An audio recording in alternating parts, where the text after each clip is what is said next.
बहुत समय पहले की बात है। एक नगर में एक धनी सेठ रहता था जो बहुत दयालु था। इतना बड़ा व्यापार और बहुत सारा धन होने के बावजूद वह एक भोला भाला दानी व्यक्ति था। वह हर किसी की मदद करता था। उसके मन में लोगों के प्रति प्यार और दया की भावना ये थी, वह किसी का भी दुख नहीं देख पाता था। उसके इतने दयालु और भोलेपन की वजह से उसके आसपास के लोग उसके इसी बात को उसकी कमजोरी समझकर उसका फायदा उठाते थे। कुछ लोग उस सेठ के सामने झूठ मूठ का रोना रोकर उससे पैसे उधार ले जाया करते थे। वह सेठ अमीर तो था ही, ऊपर से दयालु भी था। जब वह सेठ उन लोगों की दुखी हालत देखता और उनकी परेशानियां सुनता तो उसका मन भर आता। और जब वह लोग उससे कहते हैं कि मुझे थोड़ा उधार चाहिए तो क्या तुम मेरी मदद करोगे, मैं तुम्हारा यह एहसान कभी नहीं भूलूंगा, तो वह सेठ मना नहीं कर पाता। वह सोचकर धन दे देता कि अभी इसका बुरा समय है, इसको मेरी मदद की जरूरत है, बाद में यह पैसा लौटा देगा। धीरे धीरे वक्त गुजरता गया। लोग उस सेठ के आगे बिना बात का रोना रोते और उसका धन लेकर जाते और कभी वापस नहीं करते। सेठ भी धन कभी वापस नहीं मांगता था। उसको लगता था कि जब इसका बुरा वक्त गुजर जाएगा तो धन वापस कर देगा।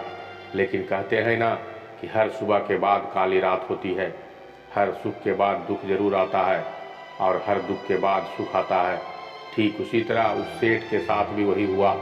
कुछ सालों बाद उसके पास धन की कमी होने लगी, जिसके वजह से व्यापार में माल भरने की पैसे कम होने लगे और इसके वजह से उसे उसके दुकान पर अब ग्राहक भी कम होने लगा, क्योंकि जो सामान उन ग्राहकों को चाहिए था वो सामान उस समय उनके दुकान पर नहीं मिलता था। व्यापारी के पास खत्म होने लगा धीरे धीरे सारा माल, और उस सामान को लाने के लिए अब उसके पास उतना धन भी नहीं था। धीरे धीरे सेठ का धन समाप्त हो गया। एक समय था जब वह सेठ अपने नगर के अमीर लोगों में गिनती किया जाता था, पर आज इसके पास पैसे नहीं थे। ऊपर से ढेर सारा कर्ज उसे खुद बाजार से लेना पड़ा। उसे समझ नहीं आ रहा था कि वह क्या करे। उसने महात्मा बुद्ध के बड़े चर्चे सुन रखे थे। उसे ये पता था कि उसके बहुत से मित्रों ने उनके पास जाकर अपने जीवन के लिए सही मार्गदर्शन लिए हैं और वह जो ध्यान देते हैं वह काफ़ी जिंदगियां सुधार चुका है। वे निश्चय किया कि अब तथागत गौतम बुद्ध ही उनकी समस्या का हल बताएंगे। यही सोचकर वह अगले दिन गौतम बुद्ध से मिलने निकल पड़ता है। वहां जाकर बुद्ध को प्रणाम करता है। फिर सेठ गौतम बुद्ध से कहता है कि मुझे मेरी समस्या का निवारण चाहिए। बुद्ध कहते हैं कि पूछो, क्या पूछना है। फिर वह उन्हें सारी बातें बताता है कि कैसे वह लोगों की मदद करके अमीर से गरीब हो गया है, कैसे उसने बस लोगों की बुरी हालत देखकर अपने व्यापार के पैसे उन्हें मदद करने के लिए दे दिए और वह खुद ज़रूरतमंद हो गया। गौतम बुद्ध उसकी सारी बातें ध्यान से सुनते हैं और कहते हैं कि तुम बहुत ही ज़्यादा सीधे और दयालु हो। ज़रूरत से ज़्यादा सीधा होना भी हमारे लिए मुसीबत पैदा कर सकता है। आगे बुद्ध कहते हैं कि तुम लोगों की मदद इसलिए करते थे ताकि मुसीबत से बाहर निकल सके, लेकिन लोगों ने इसका गलत फायदा उठाया और तुम्हें ठगने का काम करते रहा। उस सेठ ने कहा कि आप बिल्कुल सही कह रहे हैं महादय, मेरे दुखों का कारण मेरा ज़्यादा सीधा होना है, सरल होना और दयालुवान होना ही लग रहा है। लेकिन मैं अब क्या करूं, मुझे कोई रास्ता बताइए। मैं क्या बुरा बन जाऊं, दयालुता निकाल कर फेंक दूं, निर्दयी बन जाऊं? क्या अच्छाई करने की कोई कीमत नहीं है? इस दुनिया में क्या मदद करने से या किसी का भला करने से बस यही परिणाम मिलता है? बुद्ध कहते हैं नहीं, तुम्हें ये सब नहीं करना है। कई बार तुमने देखा होगा कि जो व्यक्ति ज़्यादा अच्छा होता है उसे उतना ही ज़्यादा दुख होता है। इसका सीधा कारण है कि वह अपनी अपनी अधिकारों का सामने वाले की इच्छाओं से कम दर्जा देता है और फिर उसे जब भी आपसी अनबन होती है तो उससे अधिक तकलीफें होती है। लेकिन इसके विपरीत हमें हमेशा यह नहीं सोचना चाहिए कि हमारा अच्छाई और भला करना बेकार है या यह बस हमारी कमजोरी है। हमें अच्छाई का साथ कभी नहीं छोड़ना चाहिए। हमें बस यह सीखना है कि कभी कभी हमें अपनी बातों को रखने का अधिकार है और हमें अपने अधिकारों की रक्षा करनी चाहिए। इसलिए हमें अच्छे इंसान बने रहने के साथ साथ अपने अधिकारों की रक्षा करना भी सीखना होगा। अगर हमें गलत तरीके से नुकसान हो रहा है कोई हमारा गलत फायदा उठा रहा है तो हमें उसका सामना करने के लिए सही तरीके से खड़े होना चाहिए। यही एक सच्चे और अच्छे इंसान की पहचान होती है। वह आदमी कहता है कि बुद्ध मुझे थोड़ा थोड़ा समझ आ रहा है, लेकिन अभी मैं पूरी तरह नहीं समझा। इस पर बुद्ध कहते हैं कि चलो मैं तुम्हें एक कहानी सुनाता हूँ, तुम्हें समझ आ जाएगा कि तुम्हें क्या करना है और क्या नहीं। बहुत समय पहले की बात है, एक जंगल में एक भेड़ रहती थी। उस भेड़ ने एक बच्चे को जन्म दिया। वह मेमना बहुत ही सुंदर था। उसके शरीर पर बहुत ही चमकदार घने बाल थे। वह बहुत ही प्रिय लगता था। भेड़िया भी उससे बहुत प्रेम करती थी और उसका बहुत अच्छे से देखभाल भी करती थी। भेड़ अपने बच्चे को अच्छी अच्छी बातें सिखाती, उसे अच्छे संस्कार देती। उस भेड़ की इच्छा थी कि उसका बच्चा बड़ा होकर खूब नाम रोशन करे, लेकिन भेड़ से ज़्यादा लाड़ प्यार के कारण मेमना बिगड़ता जा रहा था। उसकी माँ उसे अच्छी शिक्षा देती थी, उसे अच्छे से रखती थी, दिन रात उसका पूरा ख्याल रखती थी। लेकिन मेमना दिन प्रतिदिन शैतान और जिद्दी होता चला गया। वह अपनी माँ की किसी भी बात को ध्यान से नहीं सुनता और ना ही किसी बात पर ध्यान देता। उसे हर पल ऐसा लगता कि मेरी माँ मेरा इतना ख्याल रखती है, इसी कारण वह खुद की जिम्मेदारी नहीं लेना चाहता था। ये सोचकर कि उसकी माँ उसे किसी भी संकट से निकाल लेगी, वह धीरे धीरे गैर जिम्मेदार होता जा रहा था। और अब वह भेड़ का लाड़ प्यार उसी के बच्चे के अच्छे और जिम्मेदार बनने में रुकावट बन गई थी। मेमना घूमता घूमता पास के जंगल में जा पहुंचा। फिर वह मेमना पहली बार जंगल में गया था। वह जंगल की सुंदरता को देखकर चकित रह गया। उसने कभी इतनी सुंदर चीज नहीं देखी थी। इतनी सुंदर पेड़ पौधे, रंग बिरंगे फूलों को देखकर बहुत ही प्रसन्न हुआ। उसे ये सब देखकर बहुत अच्छा लगा। फिर उसने झाड़ियों की कुछ पत्तियां खाई। जैसे ही उसने पेट भरने के लिए पेड़ की पत्तियों को खाई, वह पत्तियां बहुत ही स्वादिष्ट लगा। अब वह मेमना रोज जंगल में जाने लगा और वहां जाकर पेड़ पौधों को नुकसान पहुंचाने लगा। उसने उसकी पत्तियां तोड़ती, उनके फूलों को नोचता, फूलों को खाता और कुछ को तोड़कर जमीन पर बिखेर देता। वह मेमना इस बात की बिल्कुल परवाह नहीं करता था कि वह क्या कर रहा है। उसको इस बात का पता ही नहीं था कि जंगल में कोई खतरा भी है। वो मस्त मौला होकर जंगल में उछल कूद कर रहा था और पौधों को खूब नुकसान पहुंचा रहा था। लेकिन जब उस मेमने की माँ यानी भेड़िए को पता चला तो मेमना हर रोज जंगल जाता है, वह घबरा गई और मेमने को अपने पास बुलाकर समझाने लगी कि तुम जंगल में मत जाओ, वहाँ पर बहुत सारे जानवर हैं, तुम्हारे ऊपर हमला कर देंगे, तुम्हें खा जाएंगे। लेकिन उसे अपनी माँ की बातों का कोई असर नहीं हुआ, बल्कि वह मेमना अपनी माँ से कहने लगा कि वहाँ जो भी मेरे सामने आएगा वो मुझसे जमकर मार खाएगा। इसके बाद मेमना फिर से जंगल की तरफ भाग गया। उसे अपनी माँ की कही बातें झूठी लगने लगी। हर रोज की तरह उस दिन भी वह मेमना उछल कूद करने में लगा था और पेड़ की पत्तियों को तोड़ने लगा। कभी फूलों को तोड़ता और कभी पेड़ पौधों की पत्तियां चबाने लगता। लेकिन उस दिन उस जंगल में एक शेर पहुंचा। वह शेर बहुत ही ताकतवर था। वह शेर ताकतवर होने के साथ साथ दयालु भी था। उस शेर का मानना था कि कमजोर प्राणियों का नुकसान पहुंचाना ठीक नहीं है। शक्तिशाली होने का मतलब यह नहीं है कि मैं किसी कमजोर प्राणी पर शक्ति का प्रयोग करूं। वह शेर उस जंगल में घूमने लगा। घूमते घूमते शेर उस जगह पहुंचा जहां पर वह नासमझ मेमना शैतानी कर रहा था। शेर बड़ा ही आश्चर्य में पड़ गया। शेर ने सोचा कि इस मेमने को किसी खूंखार जानवर का डर क्यों नहीं है। ये कैसे पेड़ पौधों की पत्तियां बिना काम के ही नोच रहा है, इनको खत्म कर रहा है और इन पत्तियों को खा कम रहा है बल्कि बिगाड़ ज़्यादा रहा है।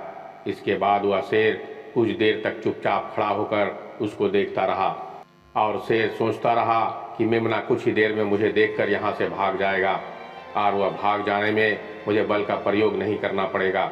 लेकिन ऐसा नहीं हुआ। शेर बहुत देर तक खड़ा रहा और वही इंतजार करने लगा कि मेमना यहाँ से कब जाएगा। लेकिन मेमना तो भोजन करने में व्यस्त था, उसे शेर का कोई ख्याल नहीं था। मजे से ये पेड़ पौधों की पत्तियां नोच रहा था। जब शेर ने उसे देखा कि मेमना उसे देखने के बाद भी वह वहां से नहीं जा रहा है तो वह खुद मेमने के पास जाता है और वहां जाकर बोला कि सुनो बच्चे, इस जंगल में फूल पत्तियों को नुकसान पहुंचा रहे हो, उन्हें जितना जरूरी है तुम्हारे भोजन के लिए बस उतने ही तोड़ो। तुम फूल पत्तियां यूं ही नष्ट नहीं करो। अगर तुम पेड़ पौधों को, इन पेड़ों को नुकसान पहुंचाओगे तो तुम अच्छे बच्चे कैसे बन पाओगे। लेकिन अच्छे बच्चे कभी जंगल में आकर पेड़ पौधों को नुकसान नहीं पहुंचाते। तुम्हारी माँ ने तुम्हें अच्छा बच्चा नहीं बनाया है। शेर की बातें सुनकर वह घमंड से बोलता है, तुम्हें अच्छे बच्चे रहना है तो तुम बने रहो। मैं तो जैसा हूँ वैसे ही ठीक हूँ, जैसा मुझे रहना है। शेर हैरान हो जाता है, लेकिन शेर उसे मेमने के बच्चे को समझा बुझा कर माफ़ कर देता है, क्योंकि शेर नहीं चाहता था कि उस बच्चे पर हमला करना पड़े। मेमना कहता है कि ज़्यादा दिमाग खराब मत करो, यहाँ से जाओ, यहाँ से अपना रास्ता नाप लो और मुझे इन फूल पत्तियों को खाने दो।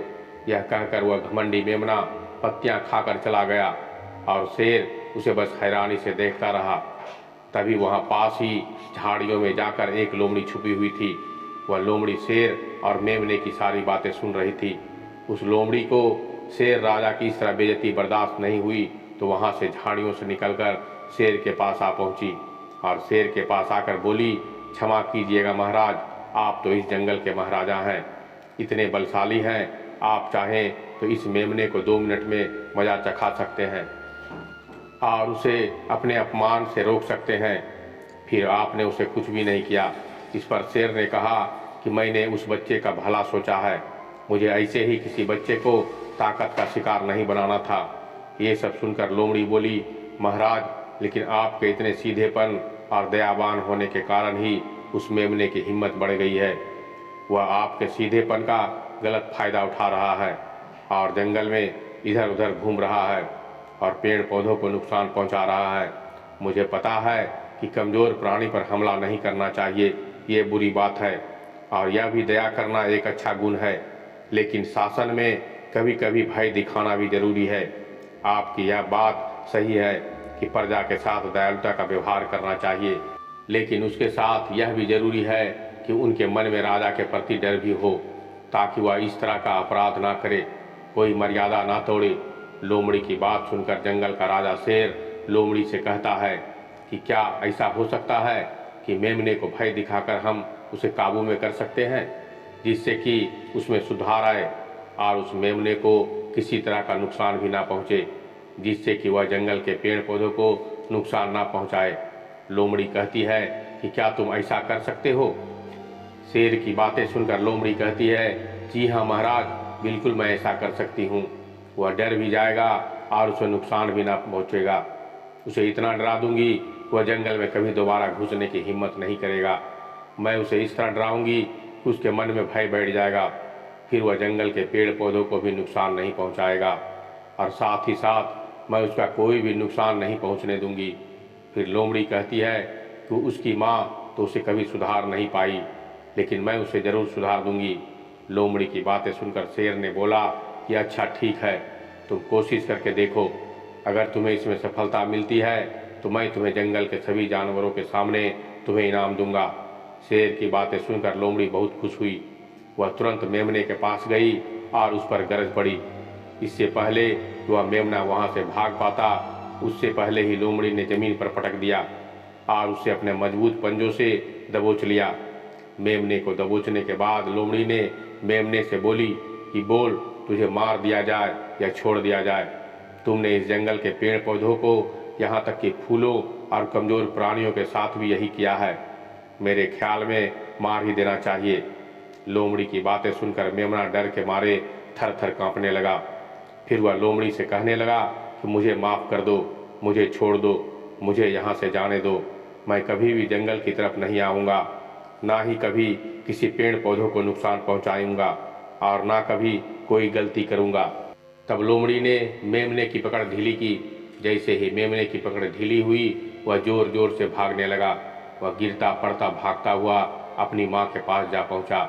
उधर लोमड़ी शेर के पास गई और सर झुकाकर बोली कि देखा महाराज, ताकत के साथ दिमाग का प्रयोग करना भी बहुत जरूरी होता है, तभी लोग हमारा सम्मान करते हैं, तभी हमारी अच्छाई का गलत फायदा नहीं उठाया करेंगे। लोमड़ी की बात सुनकर लोमड़ी की योग्यता से शेर बहुत प्रभावित हुआ। उसने लोमड़ी को सारे जानवरों के सामने इनाम दिया। उधर वह मेमना घबराकर अपनी माँ के पास पहुँचा और अपनी माँ से आकर लिपट गया और माँ से क्षमा मांगने लगा। माँ, मुझे क्षमा कर दो, मैंने आपकी बातें कभी नहीं मानी। मुझे हमेशा आप सही कहती थी कि जंगल में बहुत खतरनाक जानवर रहते हैं। आज के बाद मैं कभी भी उस जंगल में नहीं जाऊंगा। फिर बुद्ध उस व्यापारी को कहते हैं कि देखा बेटा, इतने अच्छे मत बनो कि लोग तुम्हें खा जाएं, और ना ही इतने कड़वे बनो कि लोग तुम्हें खा ही ना पाए। ज़रूरत से ज़्यादा अच्छा बनना इंसान को दुख देता है। लोग उसका सम्मान नहीं करेंगे बल्कि उसे पागल समझेंगे।